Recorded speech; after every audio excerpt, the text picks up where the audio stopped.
अस्सलाम वालेकुम दोस्तों, आज हम लोग बात करेंगे कि इमरान खान क्यों तब्दीली नहीं ला सका। और इससे पहले कि मैं आप लोगों को ये बताऊं कि वो क्यों तब्दीली नहीं ला सका, मैं आप लोगों को ये बताना चाहता हूं कि दोस्तों हुकूमत चलाने के लिए जो सबसे पहली चीज़ आप लोगों को चाहिए होती है वो चाहिए होती है पैसा। तो इसी वाली चीज़ को लेकर आज हम लोग इस वाली वीडियो के अंदर डिस्कशन करेंगे और मैं आपको बताऊँगा कि एक बंदा जो पीपल्स पार्टी का है खुर्शीद शाह, उसके बाद कितने पैसे हैं और अगर ये वाले पैसे से वो मुल्क चलाना चाहे तो कब तक चला सकता है। तो हमारे साथ रहिएगा। तो दोस्तों आज हम लोग बात करने वाले हैं खुर्शीद शाह की, जिसके ऊपर नैब ने ये इल्ज़ाम लगाया कि इनके पास 575 अरब के असासिया है, जिसके अंदर फ्लोर मिल्स, इनके होटल्स, इनका बंगलो और काफ़ी सारे बैंक अकाउंट्स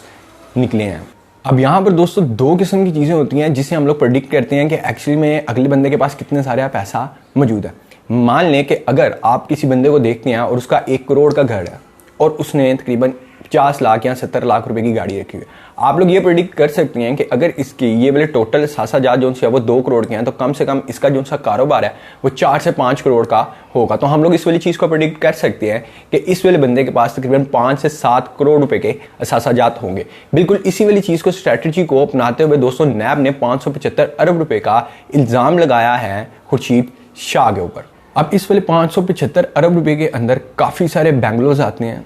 काफ़ी सारे होटल्स आते हैं, 105 के करीब बैंक अकाउंट्स हैं जो उनसे के किसी दूसरे के नामों पर खोले गए थे और वहाँ से लेन देन की गई है पैसों की। अब दोस्तों मैं इस वाली चीज़ को रिलेट करूँगा इमरान खान की हुकूमत के साथ। आप उनके कितने भी MNA और MPs को उठा लें, उनके पास सबसे ज़्यादा अभी अगर पैसे हुए किसी एक बंदे के पास तो वो तकरीबन कितने होंगे, 100 अरब, 200 अरब या 300 अरब, और वो सिर्फ एक MNA या एक MPA के पास होंगे, हर एक के पास इतने पैसे मौजूद नहीं है। दोस्तों मैं इस वाली चीज़ को रिलेट करना चाह रहा हूँ, तो आप ज़रा इस वाली चीज़ के ऊपर गौर करें कि अगर पीपल्स पार्टी के सिर्फ एक बंदे के पास जो ना कभी वज़ीर आला की पोस्ट पर रहा है, ना कभी सदर की पोस्ट पर रहा है और ना कभी वज़ीर आज़म की पोस्ट पर रहा है, दोस्तों ये वाली 3 पोस्टें हमेशा सबसे आला दर्जे की मानी जाती हैं। तो दोस्तों ये जो बंदा है ये कभी भी इन तीनों पोस्टों में से किसी पोस्ट के ऊपर नहीं रहा, फिर भी इस बंदे के बाद 575 अरब रुपए के सासाजात हैं। अभी तो दोस्तों इसके ऊपर ये वाला इल्ज़ाम जो लगाया गया है इसको नैब साबित नहीं कर सकी, क्योंकि ये एक प्रेडिक्शन है। जैसे मैंने आप लोगों को बताया कि आप लोग प्रेडिक्ट करते हैं 2 चीज़ों के ऊपर कि कौन सी चीज़ आपको दिख रही है और उसके दिखने के ऊपर आप लोग ये प्रेडिक्ट करते हैं कि शायद इसके पास इतने ज़्यादा और ज़्यादा पैसे मौजूद होंगे। तो क्या वो बंदा जो कभी सदर की पोस्ट पर नहीं रहा, वज़ीर आला की पोस्ट पर नहीं रहा, वज़ीर आज़म की पोस्ट पर नहीं रहा, उसके पास इतने पैसे हो सकते हैं? अगर तो उसके पास इतने पैसे हैं तो आप ये प्रेडिक्शन कर सकते हैं कि उस टाइम में जो सदर रहा होगा, जो वज़ीर आला रहा होगा और जो वज़ीर आज़म रहा होगा, उसके पास कितने पैसे होंगे। दोस्तों पाकिस्तान का जो टोटल बजट है 1 साल का वो 1000 अरब से लेकर 2000 अरब रुपए तक सालाना बनता है। इसका मतलब ये है कि पीपल्स पार्टी के सिर्फ 4 या 5 MNA इस वाले मुल्क को पूरे 1 साल के लिए चला सकते हैं बिना कोई टैक्स इकट्ठा किए। अभी मैं MNA की बात कर रहा हूँ जो छोटे लेवल के ऊपर, तो जो उनसा वज़ीर आला पंजाब है और जो उनसे सदर हैं और जो वज़ीर आज़म बनेगा, मेरा ख्याल है उनमें से एक ही बंदा शायद 5 साल तक पाकिस्तान को चला सकता है, इतने सासाजात इनके पास होंगे। बिल्कुल यही मेन रीज़न है दोस्तों कि PTI जो उनसी है अपने आप को संभाल नहीं पा रही और इनके पास पैसों की क्राइसिस चल रहे हैं।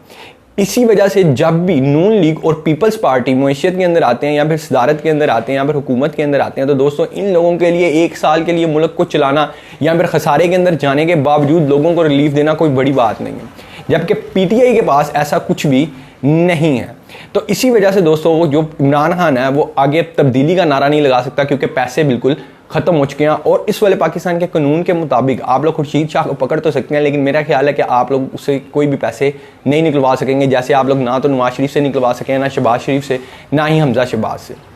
तो अब यहाँ पर दोस्तों बात कर लेते हैं खुर्शीद शाह की दूसरी वाली प्रॉपर्टीज़ की और थोड़ी सी डिटेल्स की। दोस्तों एक बंगलो का इनके ऊपर इल्ज़ाम लगाया जाता है कि जो उनसा इलीगली रजिस्टर्ड किया गया। दोस्तों दूसरे नंबर के ऊपर आता है इनका पेट्रोल पंप, जिसकी तकरीबन पाकिस्तानी मालियत 90 मिलियन है। और तीसरे नंबर पे दोस्तों आ जाती हैं इनकी फ्लोर मिल्स हैं। और चौथे नंबर पे जो सी चीज़ें, जो सी मेन इनकी जो इनकम के रिसोर्सेज नज़र आते हैं दोस्तों, वो होटल्स हैं। और इसी के साथ दोस्तों 83 ऐसी प्रॉपर्टीज़ के बारे में बताया गया है नैब के अंदर कि ये इनके साथ बिलोंग करती हैं, विद ये कि 105 बैंक अकाउंट्स हैं जो इन्होंने ऑपरेट किए हुए थे, लेकिन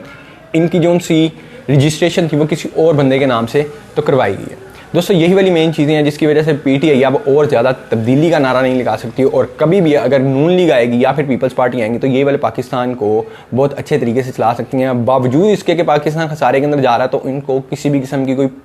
जो रेट्स हैं, जो चीज़ें हैं, उनके ऊपर ज़्यादा टैक्स लगाने की ज़रूरत नहीं है, क्योंकि सिर्फ एक MNA जो कह लेंगे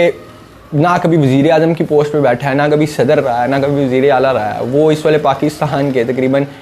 50% जो हर साल पाकिस्तान एक टैक्स इकट्ठा करता है उसके बराबर वो इनकम लेकर तो बैठा हुआ है। तो अब यही बात है दोस्तों कि एक बंदा जिसके पास 575 अरब रुपए के सासे हैं वो इस वाले पाकिस्तान को 6 महीने के लिए बिना किसी टैक्स के चला सकता है। एक बंदा जो इस वाले पूरे पाकिस्तान को 6 महीने के लिए चला सकता है, तो सोचे बाकी वाले MNAs जो वज़ीर आला की पोस्ट पे रहे हैं, जो वज़ीर आज़म हैं और जो सदर हैं उनकी वाली पोस्ट के ऊपर रहे हैं, उनके पास कितना सारा पैसा होगा और वो पाकिस्तान को किस तरह से चला सकते हैं। दोस्तों यही वाली चीज़ें हैं जो उनसी कि अब इमरान खान को मज़ीद तब्दीली नहीं लाने देंगी और उसके बाद पैसों के बहुत सारे क्राइसिस तो स्टार्ट हो गए हैं। अब आप लोग देख सकते हैं दोस्तों कि पिछले कुछ अरसे के अंदर बहुत ज़्यादा प्राइसेस को बढ़ाया गया, लेकिन उसके बावजूद फिर से प्राइसेस बढ़ाई जा रही हैं। अब यहाँ पर जो सी मेन हम लोग मिसाल उठा लेते हैं पेट्रोल की।